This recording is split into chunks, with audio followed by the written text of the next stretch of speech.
The strategy that I want to share with you for 2026, the hybrid model, is hybrid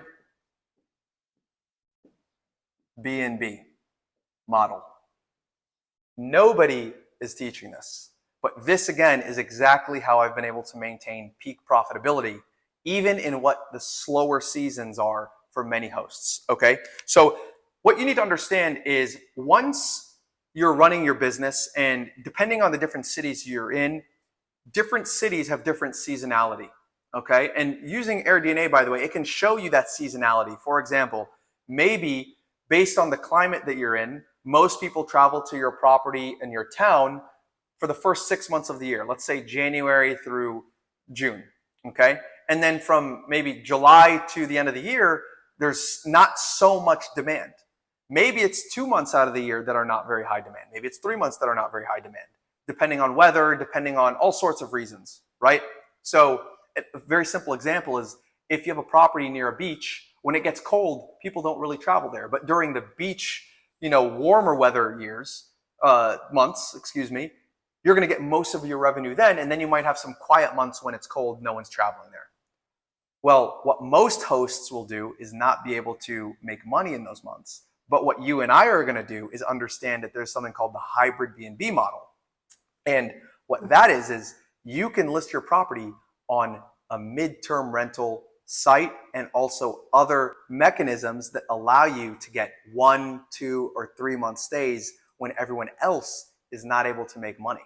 So here's the key. And by the way, that 2 to 3 months is what separates you from everybody else. So I'll give you a very simple example. Let's say this is the year, right? So this is January and this is December.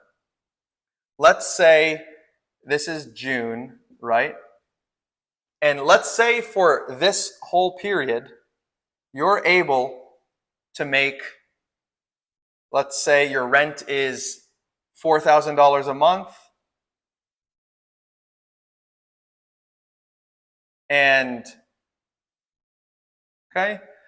during this period, let's say you're able to make $7,000 a month on Airbnb. So during all of these periods, you're making $7,000 a month. So that leaves you $3,000 a month in profit for all of this period here, right? But then in these last 4 months, let's say, you drop down to maybe only $4,000 a month, okay? Or even less, okay?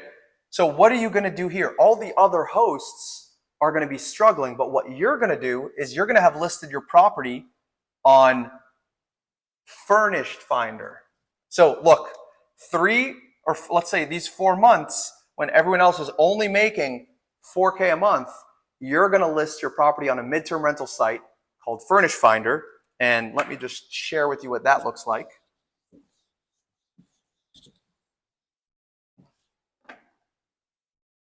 Furnished Finder.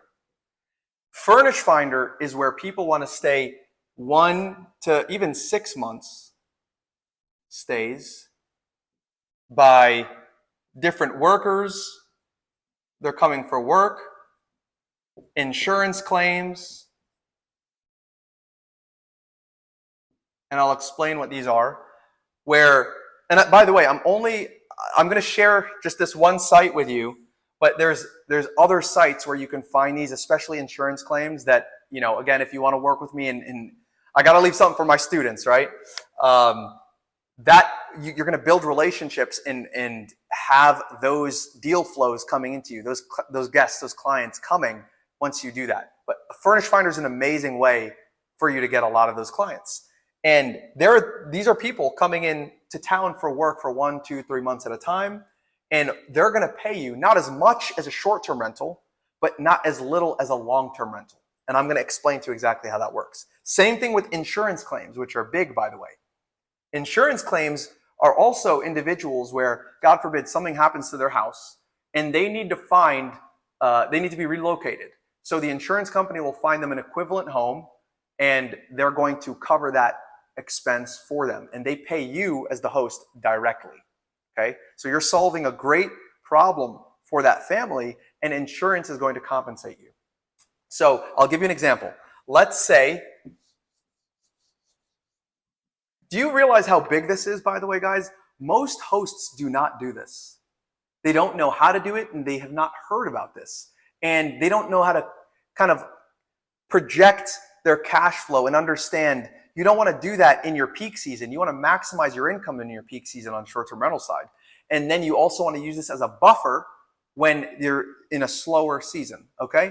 So let's say on a short-term basis, short-term rental, you're making, you're charging, let's say, $8,000 a month. And on a long-term basis, long-term rental, you'd only be able to charge $4,000 a month, okay?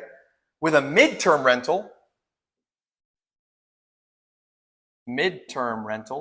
you'd be able to charge somewhere in the middle, okay? So not $4,000 a month, but they're only staying 1, 2, 3 months. You'd be able to charge somewhere around $6,000 a month.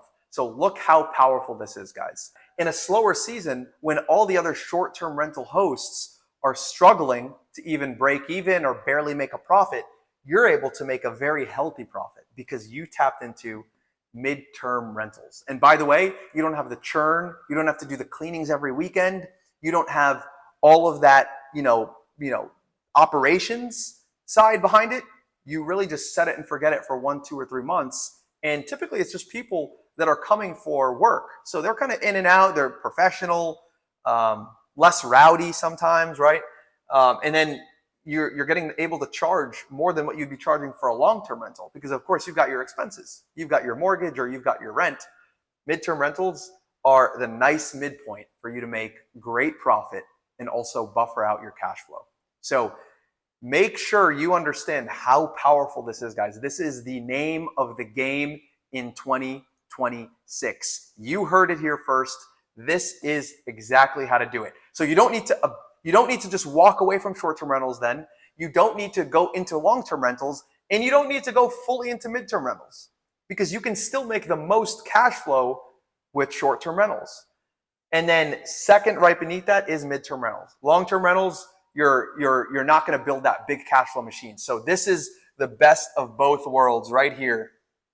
And I just gave you one. There's other ways for you to get insurance claims and build those relationships. So again, if you want to learn how to do exactly that, click the link in my description. You can apply to see if you qualify to work with me. And I'd love to help you implement this strategy in detail so that you're booked year round. And especially for those midterm rental dates, you're just booked solid for 1 to 2 to 3 months, maybe even longer.